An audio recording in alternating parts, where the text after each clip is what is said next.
Hermanos, tenemos una meditación de la Familiaris Consortio. Hemos estado escuchando las enseñanzas para contemplar, meditar y profundizar de San Juan Pablo II sobre la familia, su vocación y su misión. Es uno de los aspectos más importantes del pontificado de San Juan Pablo II y ciertamente en este momento, en esta coyuntura histórica, muy importante recordarlo y refrescar nuestras convicciones sobre la misión y la identidad de la familia. Primero, ser una comunidad de personas, donde se educa a la persona humana en todas sus dimensiones morales, espirituales, psicológicas, biológicas y espirituales. Y habíamos visto como el segundo aspecto fundamental de la misión del matrimonio es la transmisión de la vida, ser custodios y transmisores de la vida.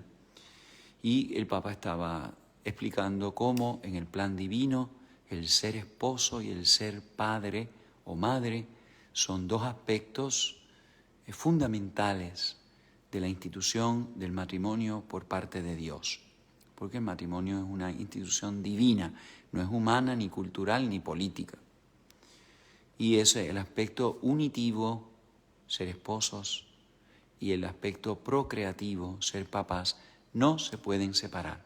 Lo que Dios ha unido, el hombre no lo puede separar. Pero sabemos que la mentalidad anticonceptiva y la aprobación como buena de los anticonceptivos, lo dice la palabra, estar en contra de la concepción y por lo tanto de la transmisión de la vida, pues se ha vuelto tan aceptable, tan común, tan prevalente. Pues el Papa dice que la Iglesia es maestra y tiene que predicar la verdad, pero también es madre. Tiene que comprender, atender, reconocer, compadecerse de las situaciones difíciles en que se encuentran a veces los esposos. Y continuamos, estamos en la sección 33 de la Familiaris Consortio, San Juan Pablo II. No hay duda que entre las condiciones se deben incluir la constancia y la paciencia, la humildad y la fortaleza de ánimo, la confianza filial en Dios y en su gracia, el recurso frecuente a la oración y a los sacramentos de la Eucaristía y de la reconciliación. Cuando los esposos enfrentan dificultades en ser responsables en la transmisión de la vida, por ejemplo, no pueden ya, no podemos moralmente tener más hijos temporariamente. ¿Por qué? Pues no los podemos mantener dignamente. Pues aquí dice el Papa, ¿cuáles son las condiciones que ayudan a esa pareja a hacer recurso a esos periodos infértiles? Se llama planificación natural, que el Papa ha dicho que es una aceptable sentido de responsabilidad, porque los padres deben ser padres responsables. Y es muy importante que esos padres responsables pues planifiquen su familia en forma responsable. Pero necesitan paciencia, humildad, fortaleza de ánimo, confianza filial en Dios y en su gracia, y el recurso frecuente a la oración y a los sacramentos de la Eucaristía y de la reconciliación. Confortados, fortalecidos así, los esposos cristianos podrán mantener viva la conciencia de la influencia singular que la gracia del sacramento del matrimonio ejerce sobre todas las realidades de la vida conyugal. Así que los esposos han recibido un sacramento y ese sacramento es de por vida, igual que el sacramento del orden sacerdotal, que no es un sacramento de ocasión o de momento. Esa gracia sacramental fluye como un manantial. No es que te dieron un tanque de agua, es que tienes un manantial de gracia. Los esposos tienen. Y mantener viva la conciencia de la influencia singular que la gracia del sacramento del matrimonio ejerce sobre todas las realidades, todos los aspectos de la vida conyugal y por consiguiente también sobre su sexualidad. Ese don del Espíritu Santo, acogido y correspondido por los esposos, les ayuda a vivir la sexualidad humana según el plan de Cristo. Y como signo también del amor unitivo y fecundo de Cristo por su iglesia. Así que el primer modelo de un amor unitivo y fecundo es el de Cristo por su iglesia. Interesante, ¿no? Que Jesucristo sea modelo también en ese sentido. Pero entre las condiciones necesarias está también el conocimiento de la corporeidad y de sus ritmos de fertilidad. Y eso es lo que hacen aquellas personas que se han entrenado para ayudar a las parejas en la planificación natural de su paternidad y de su maternidad. Así que hay que conocer la corporeidad y los ritmos de fertilidad. En tal sentido, conviene hacer lo posible para que semejante conocimiento se haga accesible a todos los esposos y ante todo a las personas jóvenes, mediante una información y una educación clara, oportuna y seria por parte de parejas, de médicos y de expertos. Así que ese acompañamiento para que las personas conozcan los ritmos de fertilidad y de fecundidad que el mismo Creador puso y dispuso. El conocimiento debe desembocar además en la educación al autocontrol. Esa es la virtud de la castidad propia de los casados. Si no hay autocontrol y es todo un placer, un instantáneo, una búsqueda de la sexualidad, como si fuese pues el derecho máximo a tener placer, a que tú me des gusto. Así que la educación en el autocontrol. De ahí la absoluta necesidad de la virtud de la castidad y de la educación permanente en esa virtud. Según la visión cristiana, la castidad no significa absolutamente rechazo ni menosprecio de la sexualidad humana. Significa más bien energía espiritual que sabe defender el amor de los peligros del egoísmo y de la agresividad y sabe promoverlo hacia su realización plena. Así que la castidad, entendida cristianamente, no es un menosprecio, no es que castrar a la gente o decir que la sexualidad es mala. Es la energía espiritual, moral, que sabe defender al amor de los peligros del egoísmo y de la agresividad. Entonces, la falta de castidad y de pureza es que una falta de fuerza para defender el amor de los peligros del egoísmo y de la agresividad. Pablo VI, con intuición profunda de sabiduría y amor, no hizo más que escuchar la experiencia de tantas parejas de esposos, cuando en su encíclica sobre los anticonceptivos Humanae Vitae, él escribió, y está San Juan Pablo II citando a San Pablo VI, el dominio del instinto mediante la razón y la voluntad libre impone sin ningún género de vida una ascética para que las manifestaciones afectivas de la vida conyugal estén en conformidad con el orden recto y particularmente para observar la continencia periódica, de abstenerse de las relaciones íntimas, continencia periódica. Esta disciplina propia de la pureza de los esposos, lejos de perjudicar el amor conyugal, le confiere un valor humano más sublime. Sigue la cita de Pablo VI. Exige un esfuerzo continuo, pero en virtud de su influjo beneficioso, los cónyuges desarrollan integralmente su personalidad, enriqueciéndose de valores espirituales, aportando a la vida familiar frutos de serenidad y de paz, y facilitando la solución de otros problemas, favoreciendo la atención hacia el otro cónyuge, ayudando a superar el egoísmo, enemigo del verdadero amor, y enraizando más su sentido de responsabilidad. Así que el egoísmo es el enemigo del verdadero amor. Y detrás de la libertad de los anticonceptivos y del frecuente uso a ellos está el egoísmo, la lujuria. El Papa San Juan Pablo II continúa hablando del itinerario moral de los esposos, de esta lucha, de este camino para adquirir la virtud y desarrollar la virtud de la castidad conyugal. Dice el Papa, es siempre muy importante poseer una recta concepción del orden moral, de sus valores y normas. La importancia aumenta cuanto más numerosas y graves se hacen las dificultades para respetarlos. Así que, ¿qué está diciendo San Juan Pablo II?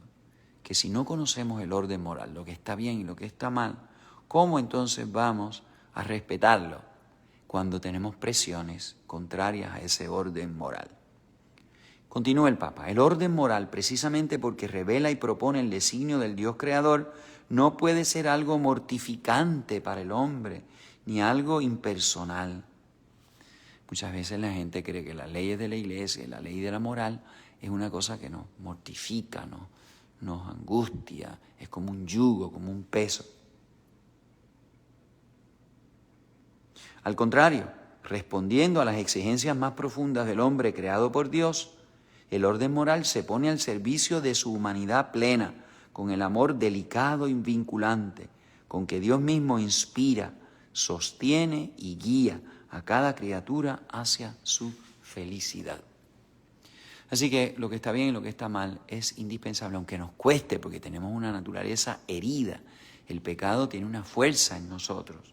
Sin embargo, Dios mismo inspira, sostiene y guía a cada criatura hacia su felicidad. Fíjense que esto no es solamente en el ámbito de la sexualidad conyugal, sino también en la felicidad humana. El no tener tantas cosas, el no estar pendiente de estar trabajando lo menos posible. Así que el orden moral nos custodia en todos los ámbitos de la vida, no solamente en el sexual. Continúa el Papa. El hombre llamado a vivir responsablemente el designio sabio y amoroso de Dios es un ser histórico que se construye día a día con sus opciones numerosas y libres. Por esto él conoce, ama y realiza el bien moral según las diversas etapas de su crecimiento. Así que los seres humanos somos seres históricos y estamos en esa lucha cada día. Así que queremos hacer ese sabio y amoroso designio de Dios con nuestras acciones y nuestras decisiones libres y morales. Y el Papa reconoce que la vida humana tiene un proceso de crecimiento, así que no lo tenemos, la adolescencia por ejemplo, pues no tenemos todo planchado a la soltá, por así decir. Continúa el Papa. También los esposos, en el ámbito de su vida moral, están llamados a un continuo camino, sostenidos por el deseo sincero y activo de conocer cada vez mejor los valores que la ley divina tutela y promueve, y por la voluntad recta y generosa de encarnarlos en sus propias opciones concretas. Así que los esposos cristianos quieren cumplir con la voluntad de Dios. Y primero la tienen que conocer, pero luego la tienen que adherirse a ella, aceptarla, acogerla. Estos esposos no pueden mirar la ley como un mero ideal que se puede alcanzar en el futuro, sino que deben considerarla como un mandato de Cristo a superar con valentía las dificultades. Muy importante lo que dice el Papa, que algunos altos jerarcas hoy día como que no han leído esto. Y a veces proponen y hablan del matrimonio como un ideal. Pues no solamente es un ideal, es un mandato de Cristo. Por ello, la llamada ley de la gradualidad o camino gradual no puede identificarse con la gradualidad de la ley, como si hubiera varios grados o formas de precepto en la ley divina para los diversos hombres y situaciones. Todos los esposos, según el plan de Dios, están llamados a la santidad en el matrimonio. Y esta excelsa vocación se realiza en la medida en que la persona humana se encuentra en condiciones de responder al mandamiento divino con ánimo sereno, confiando en la gracia divina, en la propia voluntad. Así que una cosa es la gradualidad de identificarme y de yo luchar por lograr lo que el Señor me pide, me exige, me manda.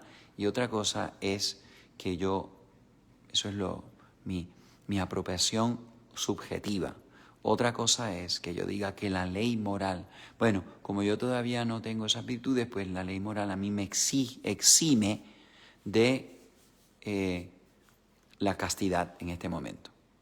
Así que es muy importante esta diferenciación, esta distinción, esta aclaración que está haciendo el Papa. La ley de la gradualidad no es la gradualidad de la ley.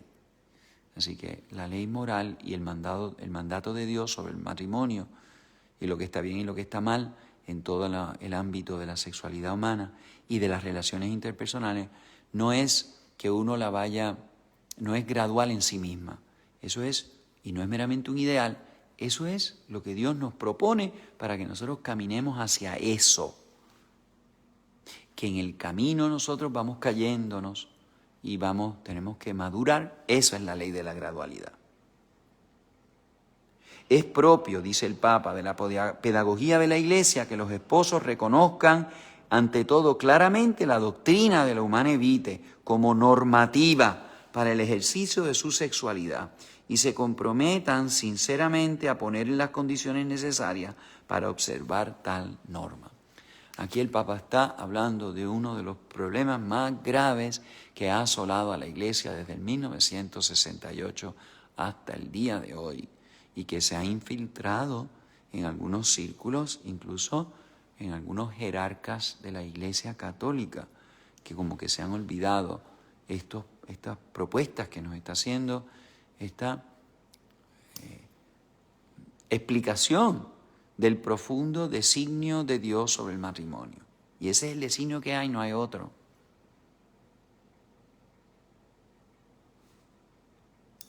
Así que este camino de crecimiento, de gradualidad, primero tiene que empezar con un compromiso claro de reconocer como normativa para el ejercicio de la sexualidad lo que la Iglesia enseña. Lo mismo pasa, por ejemplo, con grupos que tratan de ayudar a personas con tendencias homosexuales. Si no aceptan claramente la enseñanza de Cristo y de la Iglesia sobre la sexualidad y dicen pues que para algunas personas la homosexualidad es bueno porque eso es lo que ellas pueden hacer o nacieron con eso, pues entonces ya deforman el sentido de lo que es recto y de lo que es bueno y entonces lo adaptan en una forma subjetiva. Pues para mí eso no es bueno o yo no me voy a exigir eso porque yo no puedo. Muy, muy importante. Hay que comprometerse. Hay grupos de apoyo para personas con tendencias homosexuales, pero su fundamento es aceptar la visión de Dios y el plan de Dios sobre la sexualidad. No puede ser, bueno, pues aquí aprobamos que ustedes sean católicos gays. Eso es totalmente inaceptable. Este camino de crecimiento exige reflexión, dice el Papa, información, educación idónea de los sacerdotes, religiosos y laicos que están dedicados a la pastoral familiar. Todos ellos podrán ayudar a los esposos, y no digamos a los jóvenes, en su itinerario humano y espiritual, que comporta la conciencia del pecado, el compromiso sincero de observar la ley moral y el ministerio de la reconciliación. Pues si caes, pues te vuelves a reconciliar, vuelves otra vez a la lucha, a la pelea. Conviene también tener presente que en la intimidad conyugal están implicadas las voluntades de dos personas, llamadas sin embargo a una armonía de mentalidad y de comportamiento. Así que los primeros que tienen que estar en sincronización y en convicción absoluta tienen que ser los dos esposos. Todas las ayudas, sacerdotes, religiosos, laicos, que podamos, ¿verdad?, hacer equipo de ayuda y de asesoramiento y de acompañamiento a los jóvenes y a las parejas jóvenes. Primero, tiene que haber una armonía de mentalidad y de comportamiento entre los dos esposos. Singular importancia tiene en este campo la unidad de juicios morales y pastorales de los sacerdotes. Es decir, que un cura no esté diciendo, sí, te puedes poner el condón y el otro diga, no, eso es contra la moral católica.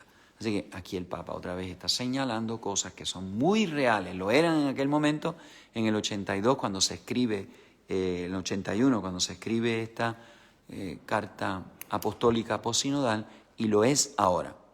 Si no hay unidad en aquellos que tienen que defender, promover y exponer la doctrina católica, pues ¿qué es lo que hay? Pues una hipocresía escandalosa. Singular importancia tiene la unidad de juicios morales y pastorales de los sacerdotes. Tal unidad debe ser buscada y asegurada cuidadosamente para que los fieles no tengan que sufrir ansiedades de conciencia. Pues estos numeritos, los numeritos 33 y 34 de la Familiaris Consortio, parece que incluso algunos obispos, no digamos sacerdotes, nunca los habían leído.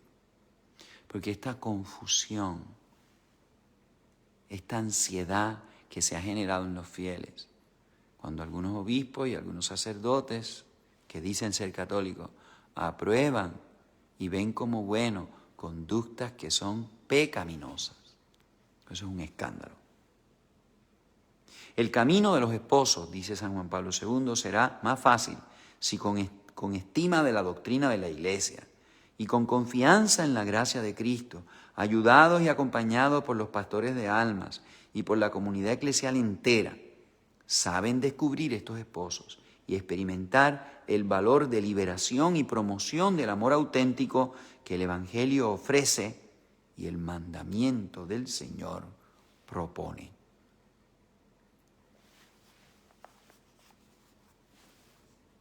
Número 35.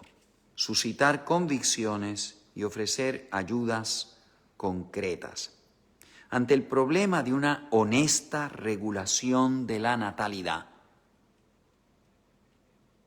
paternidad responsable, la comunidad eclesial en el tiempo presente debe preocuparse por suscitar convicciones, pero también de ofrecer ayudas concretas a quienes desean vivir la paternidad y la maternidad de modo verdaderamente responsable. Así que aquí el Papa pide la ayuda de médicos, expertos, consejeros matrimoniales, educadores, parejas, para que puedan ayudar efectivamente a los esposos a vivir su amor, respetando la estructura y la finalidad del acto conyugal que lo expresa.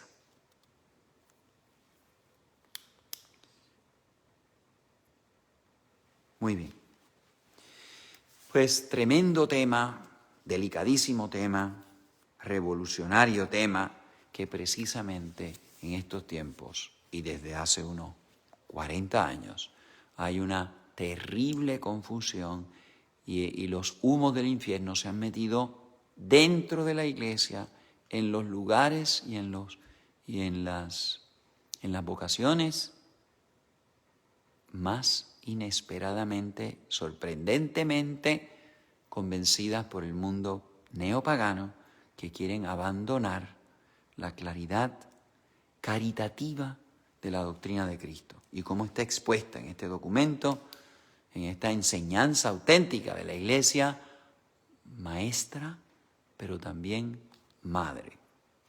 Entramos en el tercer punto, en la tercera dimensión de la identidad de lo que es la familia. La primera, una comunidad de personas, donde la mujer, el esposo, el padre, los hijos, los abuelos, tienen derechos y deberes mutuos.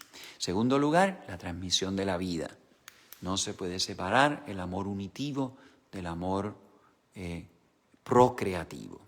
Y en tercer lugar, la educación. Otro tema también candente, que aquí el Papa nos lo propone. El derecho deber educativo de los padres. La tarea educativa, sección 36 de la Familiaris Consortio, tiene sus raíces en la vocación primordial de los esposos a participar en la obra creadora de Dios. Así que los esposos son delegados providenciales, por así decir, socios del Dios providente. Y es una vocación primordial, engendrando en el amor y por amor una nueva persona que tiene en sí la vocación al crecimiento y al desarrollo, los esposos asumen por eso mismo la obligación de ayudarla eficazmente a vivir una vida plenamente humana. Así que no es solamente transmitir la vida biológica, sino educar. Ahí está todo lo que se llama la paternidad y la maternidad espiritual. Y cita a San Juan Pablo II al Concilio Vaticano II. En la Gravissimum Educationis, esto es la declaración del concilio sobre la educación cristiana. Puesto que los padres han dado vida a los hijos, tienen la gravísima obligación de educar a la prole y por tanto hay que reconocerlos como los primeros y principales educadores de sus hijos. Este deber de educación familiar es de tanta trascendencia que cuando falta difícilmente puede suplirse. Así que, ¿quién puede suplir la educación que unos padres proveen? Es pues deber de los padres crear un ambiente de familia animado por el amor, por la piedad hacia Dios y hacia los hombres, que favorezca la educación íntegra, personal y social de los hijos. La familia es la primera escuela de las virtudes sociales que todas las sociedades necesitan. Concilio Vaticano II. Así que la más alta instancia de la enseñanza de la Iglesia. Esto no es la opinión de un obispo o incluso la opinión de un papa. Esto es la expresión del conjunto de obispos presididos por el Papa, el Colegio Apostólico. El derecho-deber educativo de los padres se califica como esencial, dice San Juan Pablo II, relacionado como está con la transmisión de la vida humana. Si yo transmito la vida, tengo que también tener el derecho y tengo el deber de transmitir los valores personales, espirituales, morales, además de los valores biológicos. El derecho-deber educativo de los padres es esencial, original, no es delegado, primario, es el primero en el tiempo, respecto al deber educativo de los demás, por la unicidad de la relación de amor que subsiste entre padres e hijos. Así que antes de que lleguen los maestros, o los vecinos, o los primos, o los amigos, el amor que debe existir entre padres e hijos exige esa educación. Y también ese derecho educativo de los padres es insustituible e inalienable. No puede ser totalmente delegado o usurpado por otros. ¡Qué terrible! En las elecciones había partidos en nuestro país que estaban proponiendo que se usurpe, que se niegue a los padres ese derecho y deber educativo que es esencial, original, primario, insustituible e inalienable. Y tantos católicos, también en Estados Unidos, no saben, y cristianos y personas de buena voluntad, no saben defender ese derecho. Qué triste que no esté constatado en nuestra Constitución, nuestras constituciones. Derecho, deber educativo de los padres. Y continúa San Juan Pablo II. Por encima de estas características no puede olvidarse que el elemento más radical que determina el deber educativo de los padres es el amor paterno y materno, que encuentra en la acción educativa su realización, el hacer pleno y perfecto el servicio a la vida. Así que no es meramente cuidar a la mujer encinta, luego atenderla y atender al bebé, llevarlo al pediatra y ponerle las vacunas y acompañar y proteger y defender al niñito, también es educarlo. Eso es un aspecto esencial del amor paterno y materno. El amor de los padres se transforma de fuente en alma y por consiguiente en norma que inspira y guía toda la acción educativa concreta. Así que es fuente, ese amor de los papás es fuente y es alma, es norma, es guía, que inspira y guía toda la acción educativa concreta, enriqueciéndola con los valores de dulzura, constancia, bondad, servicio, desinterés, espíritu de sacrificio, que son el fruto más precioso del amor. Así que esto es oro molido. Aquí tenemos evangelio puro. Y eso es lo que ha defendido la Iglesia y este Papa extraordinario que fue San Juan Pablo II. Sección 37 de la Familiaris Consortio. Hay que educar en los valores esenciales de la vida humana.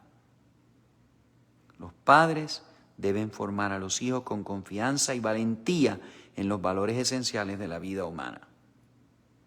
Los hijos deben crecer en una justa libertad ante los bienes materiales, adoptando un estilo de vida sencillo y austero, porque el hombre vale más por lo que es que por lo que tiene. Así que aquí la primera escuela social de lo que es vivir en la sociedad y humana es la familia y se debe educar en libertad ante los bienes materiales. Eso lo llamamos la virtud de la pobreza, libertad ante los bienes materiales. En una sociedad, dice el Papa, sacudida y disgregada por tensiones y conflictos, por el choque entre los diversos individualismos y egoísmos, los hijos deben enriquecerse, no solo con el sentido de la verdadera justicia, que lleva al respeto de la dignidad personal de cada uno, sino del amor como solicitud sincera y servicio desinteresado hacia los demás, especialmente los más pobres y necesitados. La familia, dice San Juan Pablo II, es la primera y fundamental escuela de sociabilidad, comunidad de amor. Encuentra en el don de sí misma la ley que la rige y la hace crecer.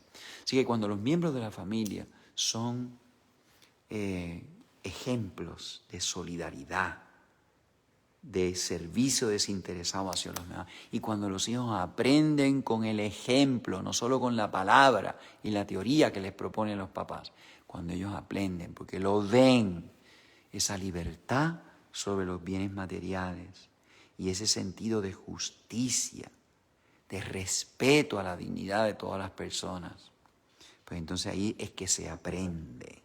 Primera y fundamental escuela de sociabilidad. Pero imagínense, si los papás se están dando golpe, gritándose, maldiciéndose, faltándose el respeto los unos a los otros y faltándole el respeto a los hijos también, golpeándolos, no cuidándolos, ¿verdad? Abandonándolos, enseñándoles cosas malas, pues entonces ya sabemos lo que va a deformarse. El don de sí, continúa el Papa, que inspira el amor mutuo de los esposos, se pone como modelo y norma del don de sí que debe haber entre las relaciones entre los hermanos y las hermanas y entre las diversas generaciones que convivan en la familia. Así que el don de sí. Esa es la definición cristiana del amor. No hay mayor amor que dar la vida por el amigo, dar la vida por el hijo, dar la vida por los padres, dar la vida por el hermano, por los hermanos y dar la vida por los nietos. La comunión y la participación vivida cotidianamente, todos los días en la casa, en los momentos de alegría, en los momentos de dificultad, representa la pedagogía más concreta y eficaz para la inserción activa, responsable y fecunda de los hijos en el horizonte más amplio de la sociedad. Así que comunión y participación vivida en momentos de alegría y en momentos de dificultad. Esa es la pedagogía más concreta y eficaz para que salgan los ciudadanos, las personas con rectitud de vida, con convicciones cívicas fundamentales, no teóricas. La educación para el amor como don de sí mismo constituye la premisa indispensable para los padres llamados a ofrecer a los hijos una educación sexual clara y delicada. Así que, porque tienen que educar a sus hijos para el amor como don de sí mismos, esa es la premisa indispensable que tienen que tener los padres en la educación sexual clara y delicada a sus hijos. Ante una cultura, dice San Juan Pablo II, imagínense que ha llovido mucho hace 39 años de esto, ante una cultura que banaliza, vulgariza en gran parte la sexualidad humana porque la interpreta y la vive de manera reductiva, es puro placer sexual, y empobrecida, dame un gusto, relacionándola únicamente con el cuerpo y el placer egoísta, el servicio educativo de los padres debe basarse sobre una cultura sexual que sea verdadera y plenamente personal. Así que 2 referencias nos da el Papa para la educación que los padres deben, la educación sexual clara y delicada que los padres deben ofrecer a sus hijos. Debe estar refrendada, apoyada en la verdad y en la persona. Así que es personal, no es abstracta, no son mandamientos y leyes. Tiene que ver con lo más íntimo del corazón, del ser, del obrar de la persona. La sexualidad, dice San Juan Pablo II, es una riqueza de toda la persona, cuerpo, sentimiento y espíritu. Y manifiesta su significado íntimo al llevar a la persona hacia el don de sí misma en el amor. Así que la sexualidad es una riqueza que implica el cuerpo, el sentimiento y el espíritu. Y debe llevar a la persona hacia el don de sí misma en el amor. La educación sexual, derecho y deber fundamental de los padres, debe realizarse siempre bajo su dirección solícita, tanto en casa como en los centros educativos elegidos y controlados por ellos. ¡Ay, Dios mío! ¿Qué dice aquí el Papa? Y esto es la doctrina de la Iglesia Católica. Esta es la enseñanza de Jesucristo.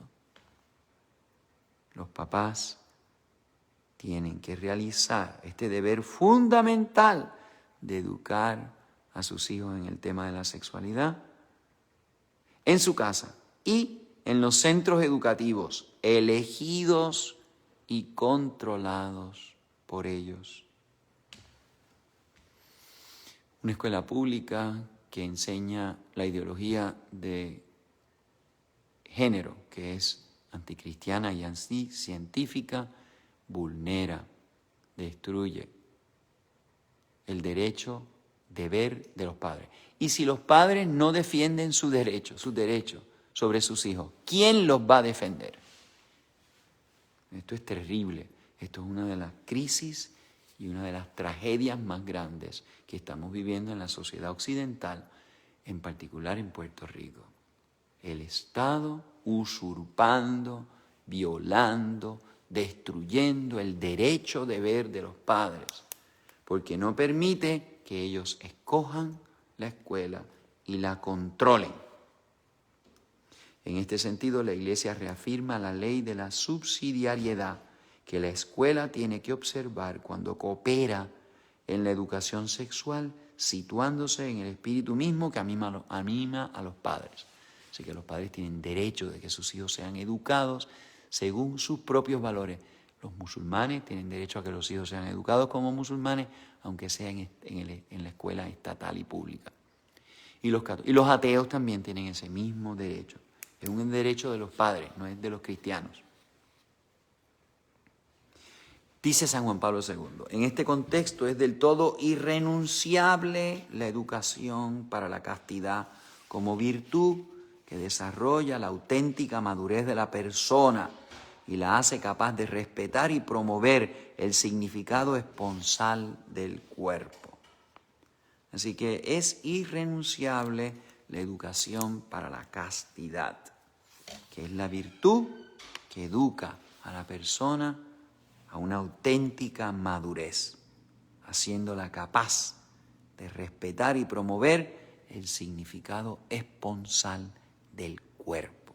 Esto es extremadamente importante, es luminoso, esto es tan importante que nosotros lo entendamos y lo defendamos y lo demos a conocer.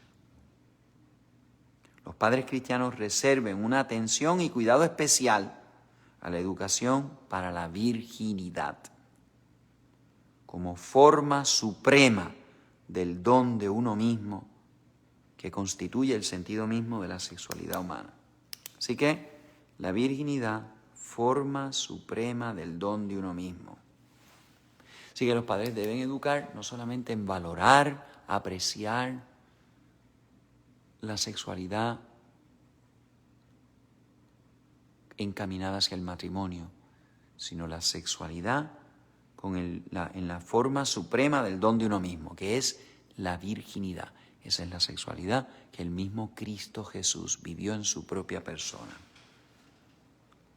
Por los vínculos estrechos, dice San Juan Pablo II, que hay entre la dimensión sexual de la persona y sus valores éticos, esta educación debe llevar a los hijos a conocer y estimar las normas morales como garantía necesaria y preciosa para un crecimiento personal y responsable en la sexualidad humana.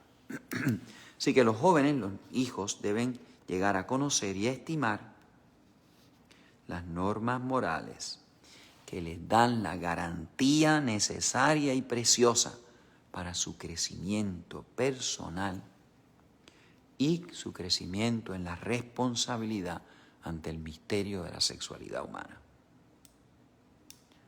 Continúa San Juan Pablo II.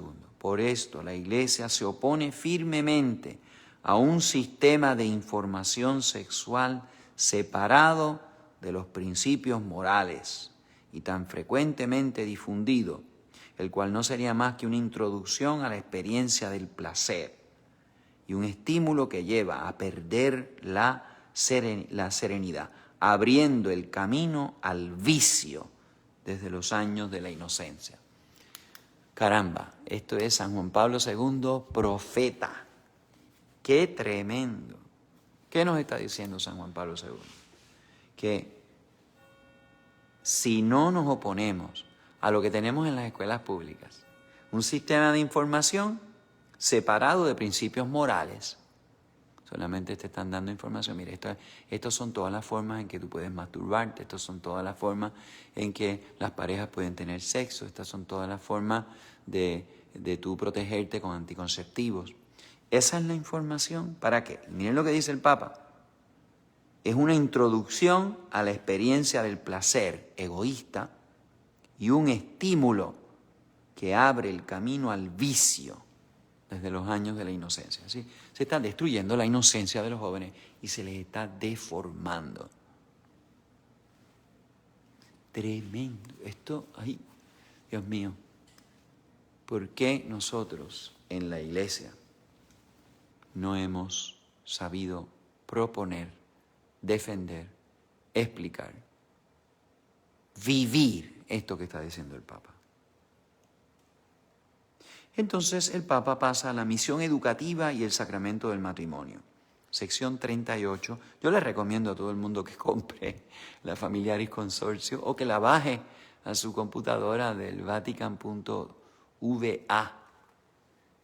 porque esto es imprescindible, sobre todo los que son esposos y son papás. Para los padres cristianos, la misión educativa basada, como se ha dicho, en su participación en la obra creadora de Dios, tiene una fuente nueva y específica en el sacramento del matrimonio, porque los que son casados por la Iglesia, porque este sacramento consagra la educación propiamente cristiana de los hijos, los llama a participar de la misma autoridad y del mismo amor de Dios Padre y de Cristo Pastor, así como del amor materno de la Iglesia. Así que los padres casados por sacramento tienen una dimensión espiritual santificante en esta educación, porque ellos participan de la autoridad y del amor de Dios Padre y de Cristo Pastor, y también del amor materno de la Iglesia, que los enriquece en sabiduría, consejo, fortaleza y en todos los dones del Espíritu Santo, para que ayuden a sus hijos en su crecimiento humano y cristiano. El deber educativo, dice San Juan Pablo II, recibe del sacramento del matrimonio la dignidad y la llamada a ser un verdadero y propio ministerio de la Iglesia al servicio de la edificación de sus miembros. Así que la tarea educativa, derecho-deber de los papás, es un ministerio eclesial, es lo que está diciendo aquí.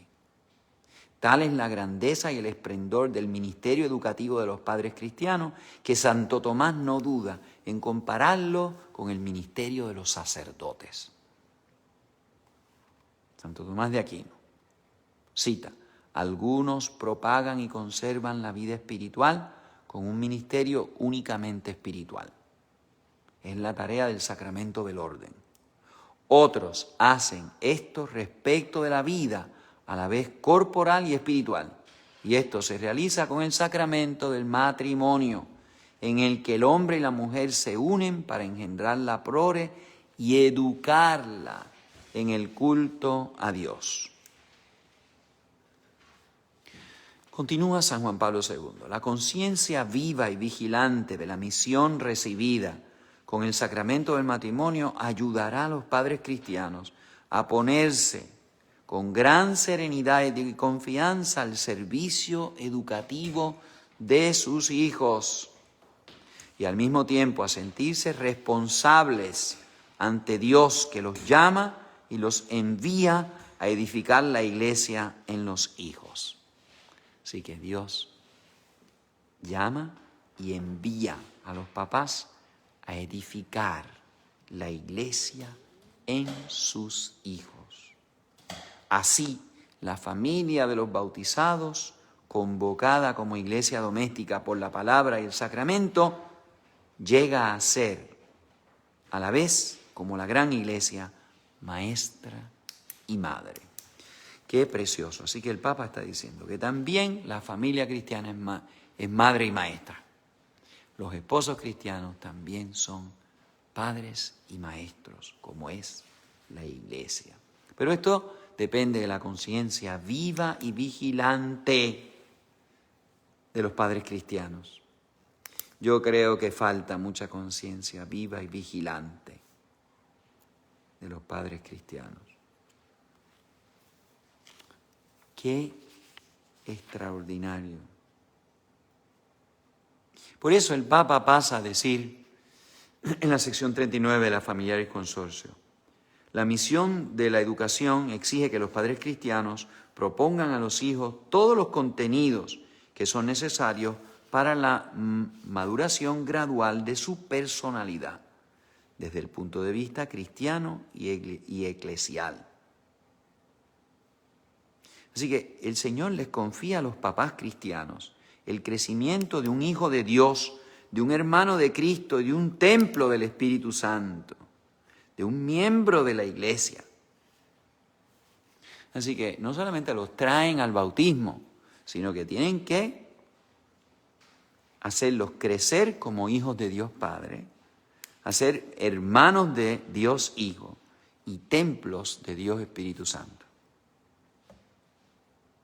Así que el Concilio Vaticano II, en la Gravissimum Education, hizo esa declaración sobre la educación, y también el sínodo que precedió a este documento, siguiendo y desarrollando la línea conciliar, ha presentado la misión educativa de la familia cristiana como un verdadero ministerio por el cual se transmite e irradia el Evangelio. En la familia, consciente de tal don, como escribió Pablo VI, todos los miembros evangelizan y son evangelizados.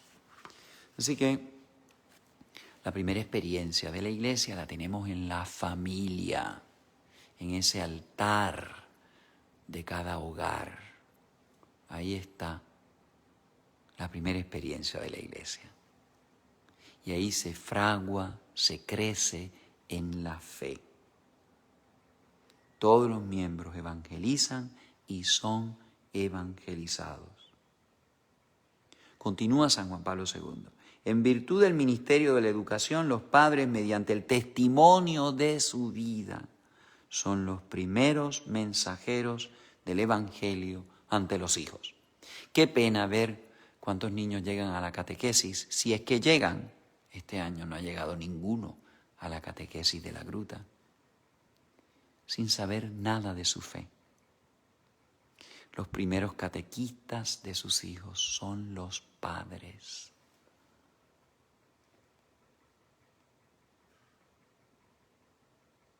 Primeros mensajeros del Evangelio ante sus hijos, rezando con los hijos, dedicándose con ellos a la lectura de la palabra de Dios, introduciéndolos en la intimidad del cuerpo eucarístico y eclesial, mediante la iniciación cristiana.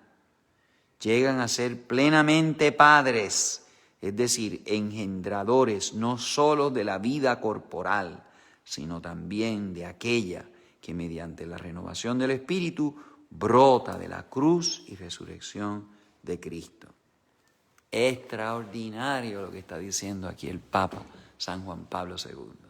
Así que los padres llegan a ser plenamente padres cuando engendran no solamente la vida corporal, sino también la vida según el Espíritu que brota de la cruz y resurrección de Cristo. Qué pena, ¿verdad? Que algunos padres digan, ay, yo no quiero bautizar a mis hijos porque yo no los quiero obligar a hacerse católicos, que ellos decidan. Carambolas. Terrible. Qué falta de conciencia. Usted llegará a ser plenamente padre cuando se parezca a Dios Padre, que engendra espiritualmente, que transmite la vida de la gracia.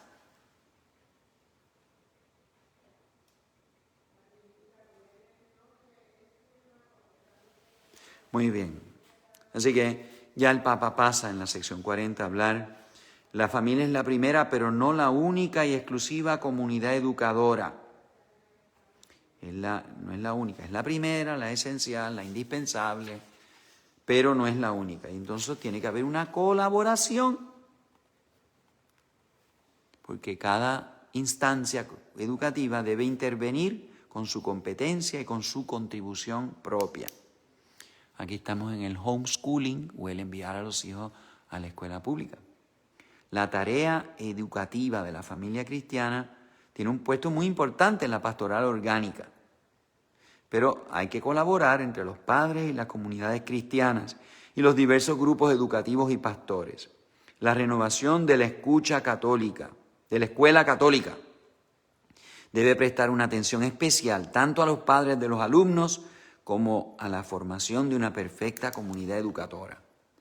En otras palabras, la escuela católica tiene que estar preocupada, atendiendo, colaborando con los padres de los alumnos y ayudando a forjar una perfecta comunidad educativa.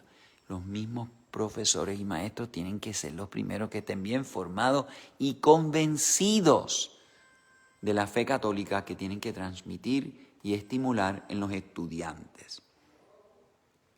Así que, terrible también cómo hemos permitido.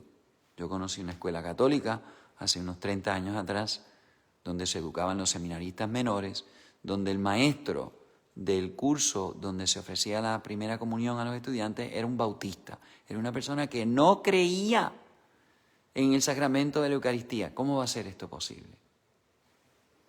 Así que, qué importante que la escuela católica tenga un equipo de formadores católicos de verdad, que crean, que no sean católicos por meramente compromiso. Y la escuela católica también tiene que prestar atención especial a los padres de los alumnos. Y luego el Papa pasa a hablar. El Estado y la Iglesia tienen la obligación de dar a las familias todas las ayudas posibles a fin de que puedan ejercer adecuadamente sus funciones educativas. Por esto, tanto la Iglesia como el Estado deben crear y promover las instituciones y actividades que las familias piden justamente. Y la ayuda deberá ser proporcionada a la insuficiencia de las familias. Familias pobres o necesitadas que el Estado tiene que ayudar, pero no es para subvertir ni desfigurar el derecho de los padres a educar. Y mucho menos a crear cuervos, hijos que se rebelen contra los padres o los desprecien. Todos aquellos que en la sociedad dirigen las escuelas no deben olvidar nunca que los padres han sido constituidos por Dios mismo como los primeros y principales educadores de los hijos, y que el derecho de los padres es del todo inalienable. Así que todas las instancias de escuelas, colegios, que son parte de las comunidades educativas que colaboran con los padres, deben reconocer que son los padres los que tienen ese primer y principal derecho educativo de los hijos. Pero como complementario al derecho, se pone el grave deber de los padres de comprometerse a fondo en una relación cordial y efectiva con los profesores y los directores de las escuelas. Así que no se pueden lavar las manos los padres cristianos. Pues allá en la escuela les enseñan todo eso. No, tienen que tener una relación cordial y efectiva con los profesores y directores de las escuelas. Si en las escuelas, dice San Juan Pablo II, se enseñan ideologías contrarias a la fe cristiana, la familia, junto con otras familias, si es posible mediante formas de asociación familiar, debe con todas las fuerzas y con sabiduría ayudar a los jóvenes a no alejarse de la fe. En este caso, la familia tiene necesidad de ayudas especiales por parte de los pastores de almas, los curas, las cuales no deben olvidar que los padres tienen el derecho inviolable de confiar sus hijos a la comunidad eclesial. Así que, santo Dios.